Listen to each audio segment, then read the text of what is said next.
the Ottoman Empire by the late 19th century is starting to decline. There are incessant wars going on. There's disease that are, and with the wars, there's no men. There's a low birth rate. By the late 1800s, the Greece, Bulgaria, and Serbia are fighting for their independence. And by the early 1900s, what happens in 1903 in Macedonia?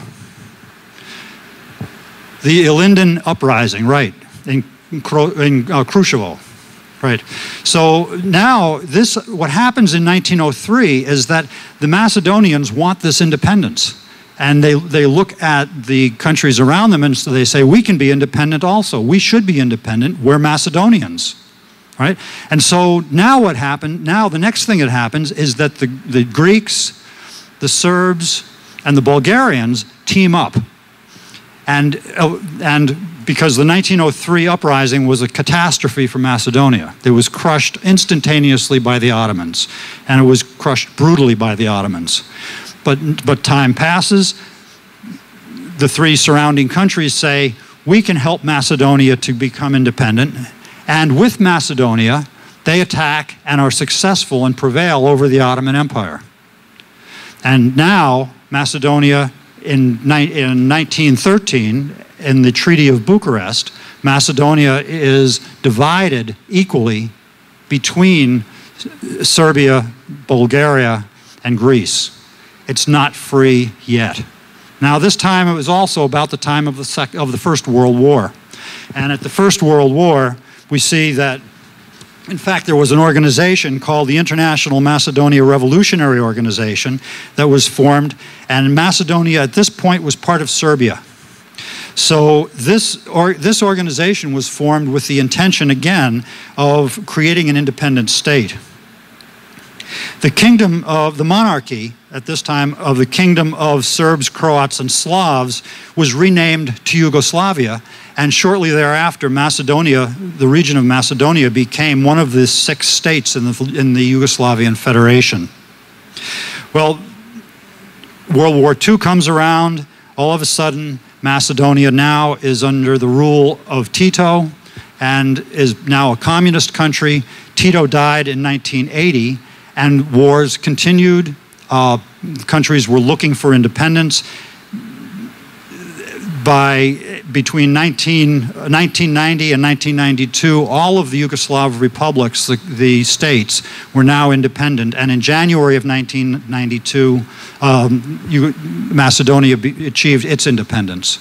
So that brings us basically to the current day. In 1995, the flag was adopted.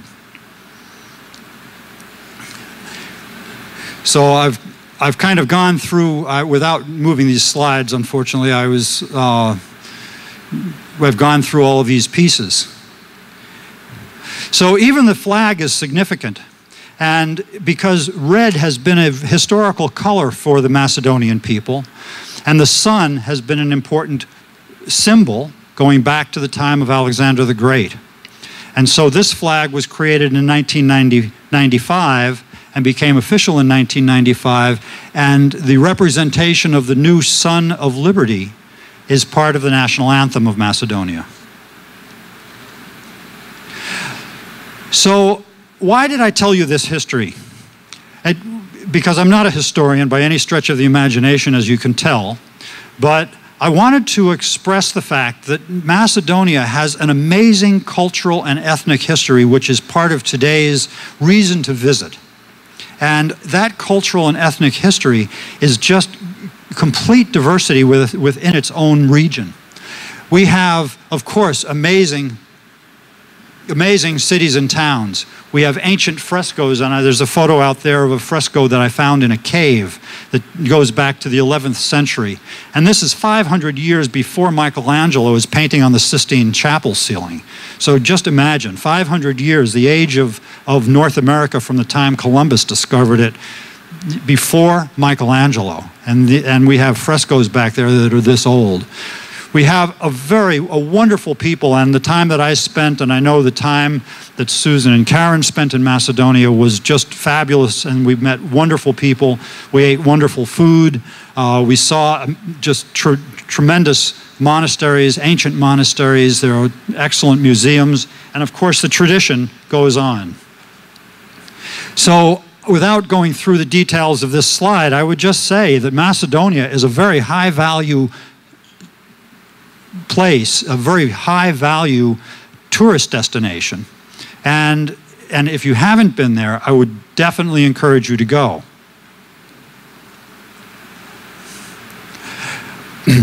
The tourist base has been growing since 2004.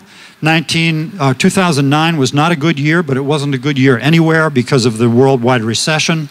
But as we saw from Philip's slides, the country is making a very definite and concerted effort to put on this tourism face as a lifestyle destination. And as you saw from his presentation, there are lots of interesting things to do and see in Macedonia.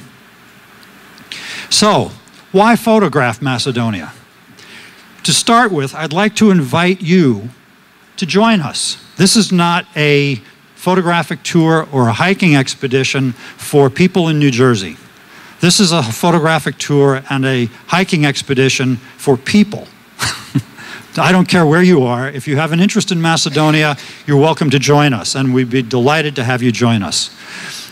On the photo expedition, we're going to spend about 8 days, approximately 8 days in Macedonia.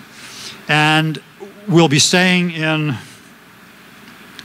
by the time I finish this presentation, maybe I'll have this thing figured out.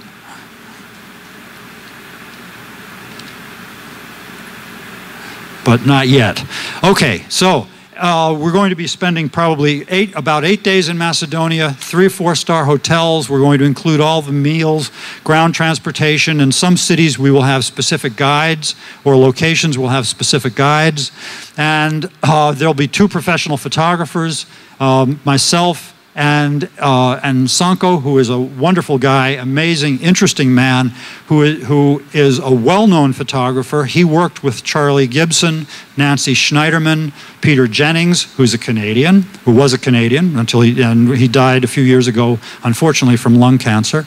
And so Sanko has worked with these people, especially during the Kosovo crisis. He had photographs published around the world. He's really quite an interesting and amazing guy. On the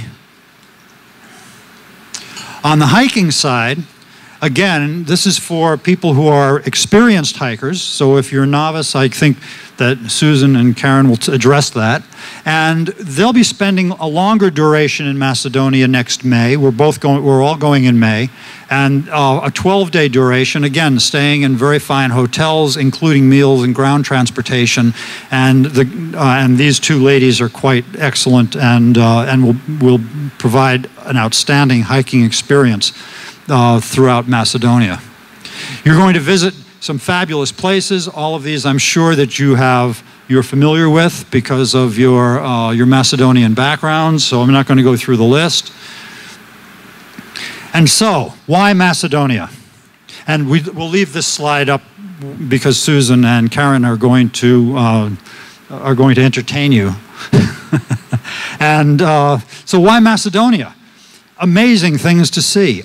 Unbelievable culture, antiquity, history, objects of art, wonderful monasteries, mosques. It's just an amazing culture. So I hope that you'll have the opportunity, some of you, to join us if you wish. But otherwise, tell your friends. It is a great place to go. Thanks a lot.